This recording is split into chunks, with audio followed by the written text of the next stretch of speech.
At the close of the Constitutional Convention in Philadelphia in 1787, legend has it that a woman called out to Benjamin Franklin to ask what kind of government the delegates had created. Franklin responded, "A republic, madam, if you can keep it." A republic? Shouldn't Franklin have said, a democracy? Isn't that what we have in the United States? Most people today would say yes. After all, if our country isn't a democracy, what is it?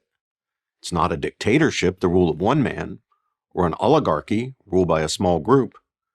In America, the people are in charge. That's literally what democracy means in the original Greek. Demos, kratos. The people, demos, rule, kratos.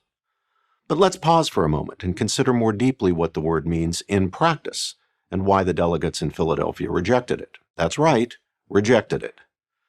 Our government was established by a national charter, the Constitution of the United States. We are governed by the institutions and according to the rules and principles created and adopted when our forebears ratified that document, making it the supreme law of the land. Are those institutions, properly speaking, democratic? The men who bequeathed our form of government to us, those we call our founding fathers, didn't see it that way. They understood the institutions established by the Constitution to be republican. In fact, though the founders believed in government of the people, by the people, for the people, as Abraham Lincoln put it in the Gettysburg Address, they did not believe in pure or unrestricted democracy. They feared that democracy, strictly speaking, contained within it the impulse to mob rule, the stifling of civil liberty, the trampling by majorities of the rights of minorities. To put it more bluntly, pure democracy frightened them. So while they built into the Constitution significant democratic elements, they also built in non-democratic features to protect liberty and prevent tyranny. It wasn't simply that they favored representative government over direct democracy, though they did. It's that they rejected the idea that the majority wins was by definition the just outcome. Indeed, in what is perhaps the most famous of the 85 Federalist Papers, Federalist 10, James Madison, precisely in distinguishing a democracy, which he did not favor, from a republic, which he did, noted that a crucial advantage of republicanism is to refine the public views by passing them through the medium of a chosen body of citizens whose wisdom may best discern the true interests of the country. And so we have representative government, and more than that, we have a bicameral, that is, two-tiered legislature, a Congress with a highly democratic House of Representatives and a not very democratic Senate. Therefore, California, with its massive population, has 52 representatives in the House. Wyoming has 1. Yet Wyoming has 2 senators, the same number as California and every other state. A pure Democrat would say that's unfair. Each Wyoming resident has far more power than every Californian. But a Republican would say, well, we aren't and shouldn't be a pure democracy.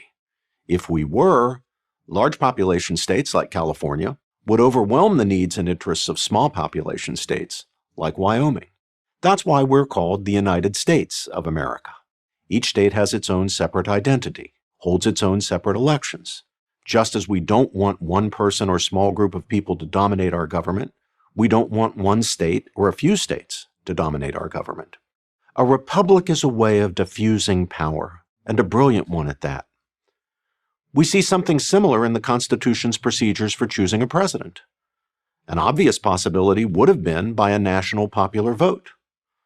The founders wisely decided against this option. Rather, they created an electoral college to protect the interests of the less populous states. Even today, their decision makes sense. As my Princeton colleague, Professor Alan Guelzo, observes, a direct national popular vote would incentivize campaigns to focus almost exclusively on densely populated urban areas. The Electoral College system incentivizes candidates to court voters more broadly, making presidential elections more fully national.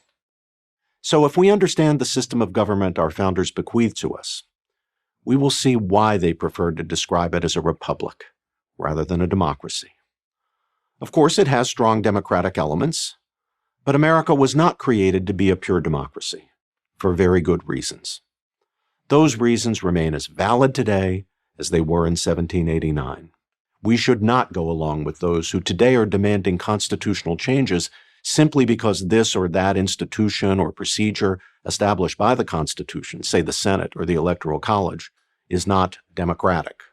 More democratic doesn't necessarily mean better. It doesn't necessarily mean more just. Our founders understood this. So should we. We have a republic, and we should keep it. I'm Robert George, McCormick Professor of Jurisprudence and Director of the James Madison Program at Princeton University, for Prager University. This video was made possible by a generous donation from the William S. Knight Foundation. Thank you for watching this video. To keep PragerU videos free, please consider making a tax-deductible donation.